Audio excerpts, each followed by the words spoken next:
नमस्कार, आप देख रहे हैं द आउटपोस्ट और मैं हूं आपके साथ निर्भय किशोर। बिहार की सियासत में खेला होने की जो उम्मीद थी वो नहीं हुई। इसके पीछे कई बड़े कारण हैं। द आउटपोस्ट ने तेजस्वी यादव के उस सपने पर किस तरीके से पानी फिरा उस पर विश्लेषण किया है। पूरी स्थितियों को हमने देखा कि तेजस्वी यादव जो सरकार को गिराने के दावे कर रहे थे, आखिर उन्होंने कहां कहां गलती कर दी, किस गलतियों के कारण जो पासा अब तक दिख रहा था उनके हाथ में है वो फेंकने वाले हैं। वो पासा फेंकते खेल पलट जाती। खेल होने के दावे भी उनके तरफ से कर दिए गए थे, लेकिन आखिर में तेजस्वी यादव ने ऐसी क्या कुछ गलतियां कर दी, उन 5 पॉइंट पर हम आपको आज बताने वाले हैं। तेजस्वी यादव ने जो गलतियां की, एक एक करके उन्होंने एक दो नहीं बल्कि कई गलतियां कर दी और वो देख नहीं पाए, समझ नहीं पाए और पूरा खेल पलट गया। उन 5 गलतियों को आपको हम बताते हैं कि किस तरीके से तेजस्वी यादव जो गलती करते रहे और उनको भनक नहीं लगी खेल बिगड़ने में। सबसे पहली गलती तेजस्वी यादव की यह थी कि जब 28 तारीख को सरकार बनी, यानी कि 28 जनवरी को जब एनडीए सरकार बनी, उस वक्त तेजस्वी यादव इस तरीके से उग्र हो गए कि उन्होंने आते ही एक चैलेंज कर दिया। तेजस्वी यादव ने उस वक्त कहा था कि खेला शुरू हुआ है तो अब खत्म राजद करेगी, और इसी खेले में वो जुड़ गए थे। खेल को खत्म करने की पूरी कोशिश तेजस्वी यादव कर रहे थे, लेकिन उनसे कई गलतियां हो गई। तो पहली उनकी गलती यही थी कि उन्होंने चैलेंज कर दिया, बल्कि राजनीति में चैलेंज से बेहतर होता है कि अपनी रणनीतियों को बनाना और उस बेहतर तरीके से पहल करना। लेकिन तेजस्वी की सबसे बड़ी गलती ये मानी जा रही है। दूसरी गलती ये थी कि तेजस्वी यादव ने चैलेंज तो कर दिया, लेकिन अपने विधायकों को संभालने में वो असफल हो गए।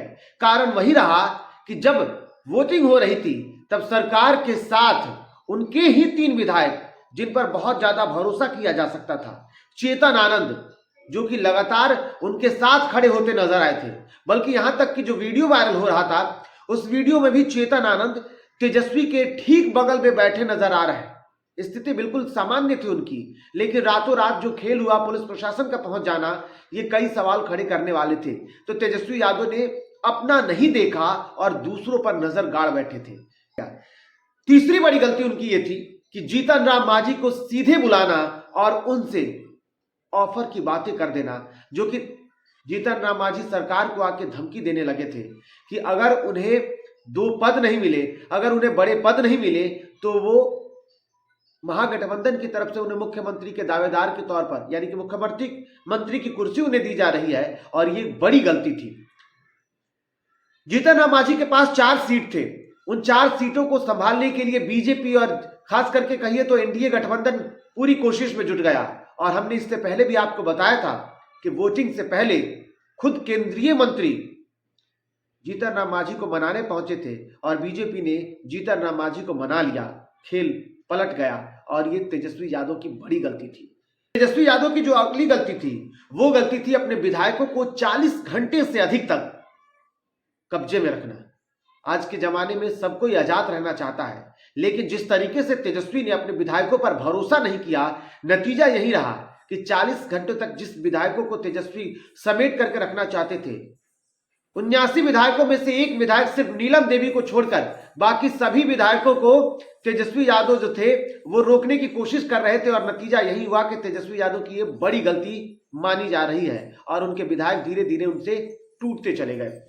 इसके बाद तेजस्वी की अगली और 5वीं सबसे बड़ी जो गलती थी वो थी विधानसभा अध्यक्ष पर भरोसा करना। अवध बिहारी चौधरी पर तेजस्वी यादव ने जिस तरीके से भरोसा किया और जिस तरीके से अवध बिहारी चौधरी अपनी कुर्सी खाली नहीं कर रहे थे, ये तेजस्वी यादव को भरोसा हो गया था कि अवध बिहारी नहीं हटेंगे और अगर खेला सदन में हुआ तो फिर पासा उनके ही पास रहेगा, खेल वो पलट सकते हैं। और ये सारी गलतियां तेजस्वी को कहीं ना कहीं आजमात दे रही है। तेजस्वी यादव आज सरकार में नहीं थे, वरना जिस तरीके की तस्वीरें बन गई थी, जिस तरीके के हालात बदल गए थे, ऐसा लग रहा था कि सरकार गिरना तय है, तेजस्वी यादव ही मुख्यमंत्री बनेंगे, या तेजस्वी यादव अगर मुख्यमंत्री नहीं भी बनते हैं तो फिर महागठबंधन दल का कोई नेता मुख्यमंत्री बनेगा। लेकिन नासमझी, नादानी, या जो अब तक तेजस्वी यादव को लोग लेकर के बिहार की जनता कहती आई है कि तेजस्वी यादव अभी राजनीति के गुर में नादान है, वो नादानी उनकी दिख गई और उनकी नादानी का फायदा बीजेपी ने उठा लिया, एनडीए ने उठा लिया, पूरी तरीके से पासा पलटने में सफल हो गई। तो ये 5 गलतियां तेजस्वी ने अगर नहीं की होती तो शायद आज तेजस्वी यादव सरकार में होते, आज तेजस्वी यादव नेता प्रतिपक्ष बनकर के नहीं बैठे होते। तो इन गलतियों को उन्हें सुधारना चाहिए और आगे की रणनीतियों पर बेहतर तरीके से काम करना चाहिए। फिलहाल इतना ही।